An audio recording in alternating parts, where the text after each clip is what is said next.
നമസ്കാരം, എൻ്റെ പേര് ജോളി രാജേന്ദ്രൻ. ഇലക്ട്രോമാഗ്നറ്റിക് തിയറിയുടെ പുതിയ ഒരു വീഡിയോയിലേക്ക് സ്വാഗതം. ഇന്നത്തെ ക്ലാസ്സിൽ ഗോസ് ലോയിൽ നിന്നൊരു പ്രോബ്ലം നോക്കാം. അപ്പോൾ determine the electric field at A point P at A distance A from an infinitely long straight line charge of uniform charge density royal. ഇതാണ് ക്വസ്റ്റ്യൻ. അപ്പോൾ ഇതൊരു സിലിണ്ടർ ആണല്ലേ. അപ്പോൾ ഈ സിലിണ്ടറിന്റെ റേഡിയസ് 0 ആയിക്കഴിഞ്ഞാൽ അതെന്തായി മാറും? അതൊരു ലൈനായി മാറും. അപ്പോൾ ലൈൻ ചാർജ് എന്ന് പറയുമ്പോൾ അവിടുത്തെ സിമെട്രി എന്താണ്? സിലിണ്ട്രിക്കൽ സിമെട്രിയാണ് ഉള്ളത് അല്ലേ. അതായത് ഒരു ലൈനിന് ചുറ്റും നമുക്കൊരു ലൈൻ സെന്റർ ആക്കിക്കൊണ്ട് നമുക്കൊരു സിലിണ്ടർ വരയ്ക്കാൻ പറ്റും. ഓക്കെ, അപ്പൊ ഈ പ്രോബ്ലത്തിന് എന്ത് സിമെട്രിയാണുള്ളത്? സിലിണ്ട്രിക്കൽ സിമെട്രിയാണ് ഉള്ളത്. ഓക്കെ, നമുക്കിനി ഡയഗ്രാം നോക്കാം. അപ്പോൾ ഇതാണ് ലൈൻ ചാർജ്. ഇതിന്റെ ചാർജ് ഡെൻസിറ്റി എന്ന് പറയുന്നത് റോയലാണ്. അപ്പൊ ഇതിന് ചുറ്റും നമുക്കൊരു സിലിണ്ട്രിക്കൽ ഗോസിയൻ സർഫസ് കൺസിഡർ ചെയ്യാം.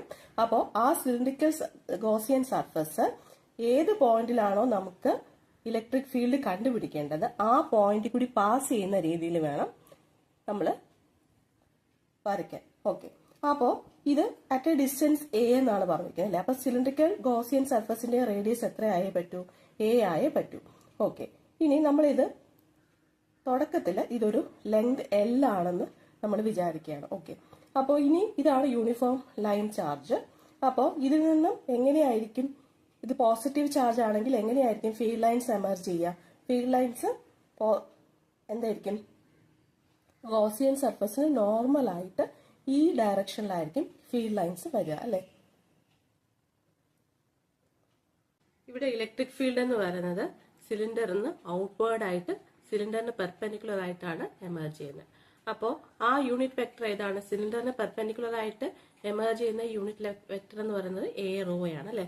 അപ്പോൾ electric field E is equal to a constant E rho into a rho cap എന്ന് എഴുതാം. ഓക്കെ, ഇനി ഒരു ചെറിയ ഏരിയ കൺസിഡർ ചെയ്യാം.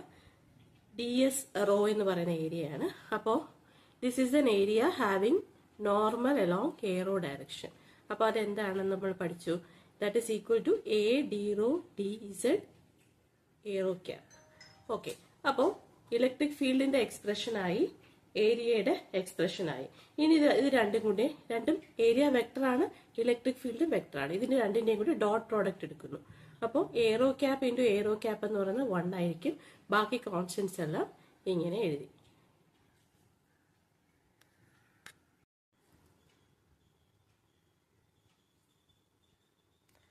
അടുത്തതായിട്ട് ടോട്ടൽ ഇലക്ട്രിക് ഫീൽഡ് നോക്കാം.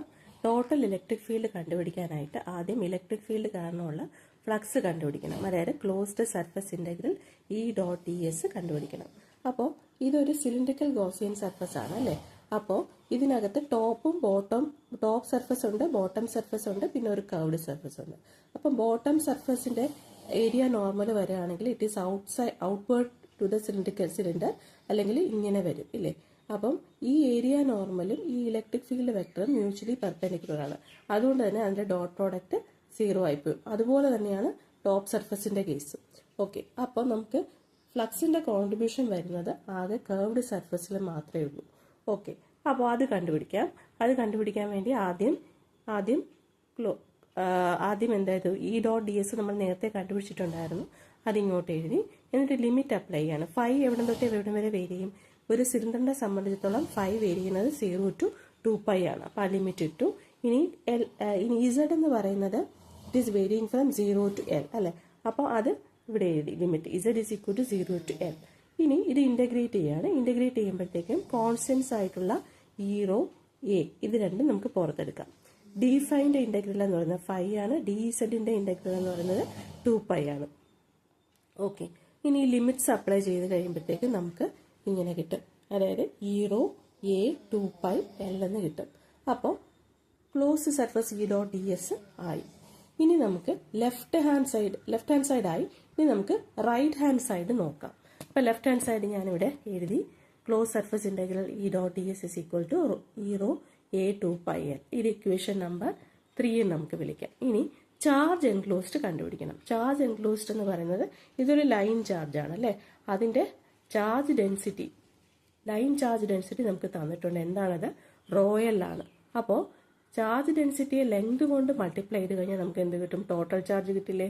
അപ്പോൾ അത് ഇക്വേഷൻ നമ്പർ 4. അതായത് charge enclose is equal to rho L into N. Okay, അപ്പോൾ ഇത് രണ്ടും കൂടി നമ്മൾ ഇക്വേറ്റ് ചെയ്യുന്നു. ഗോസ് ലോ പറയുന്നത് എന്താണ്? Close surface integral E dot D S is equal to charge enclose by epsilon എന്നാണ്. അപ്പോൾ നമ്മൾ ഈ രണ്ട് ഇക്വേഷൻ കൂടെ ഇവിടെ ഇക്വേറ്റ് ചെയ്യുന്നു. എല്ലും എല്ലും ക്യാൻസൽ ചെയ്ത് പോവും. റീഅറേഞ്ച് ചെയ്യുമ്പോഴത്തേക്ക് നമുക്ക് E rho is equal to rho L divided by 2 pi epsilon A എന്ന് കിട്ടും. അല്ലെങ്കിൽ electric field due to a line charge is equal to rho L divided by 2 pi epsilon by A into a rho cap. ഇതാണ് ഒരു line charge കാരണമുള്ള, infinite line charge കാരണമുള്ള electric field intensity.